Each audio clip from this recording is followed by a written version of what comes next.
ഉള്ളിയും ടൊമാറ്റോയും ചേർക്കാതെ കത്തിരിക്ക കറി ഉണ്ടാക്കാം. 1 ടീസ്പൂൺ കടലപ്പരിപ്പ്, 1 ടീസ്പൂൺ ഉഴുന്നുപരിപ്പ്, 1/4 ടീസ്പൂൺ ഉലുവ, 1/4 ടീസ്പൂൺ കുരുമുളക്, 1 ടീസ്പൂൺ മല്ലി, 1 ടീസ്പൂൺ നിലക്കടല. ഇത്രയും എണ്ണ ചേർക്കാതെ വറക്കാം. നല്ല മണം വരുന്നതുവരെ വറക്കണം, അതാണ് പാകം.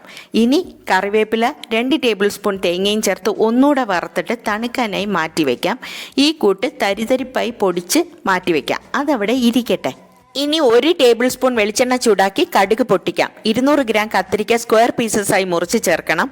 കൂടെ കറിവേപ്പില, പാകത്തിന് ഉപ്പ്, 1/4 ടീസ്പൂൺ മഞ്ഞൾപ്പൊടി, 1 ടീസ്പൂൺ മുളക് പൊടി, 1/4 ടീസ്പൂൺ ഗരം മസാല, 1/4 ടീസ്പൂൺ ചെറിയ ജീരകപ്പൊടി ഇത്രയും ചേർക്കാം. പൊടികളുടെ പച്ചമണം മറന്നതുവരെ വഴറ്റിയ ശേഷം നേരത്തെ തരിതരിപ്പായി പൊടിച്ചു വച്ചിരിക്കുന്ന പൊടി ചേർത്തിട്ട് 1 നെല്ലിക്ക വലിപ്പം പുളി വെള്ളവും ചേർക്കാം. ഇതെല്ലാം കൂടെ മിക്സ് ചെയ്ത് അടച്ചു വെച്ച് ലോ ഫ്ലെയിമിൽ കുക്ക് ചെയ്യാം. എന്നിട്ട് നല്ല ചൂട് ചോറിൻ്റെ കൂടെ കഴിക്കാം.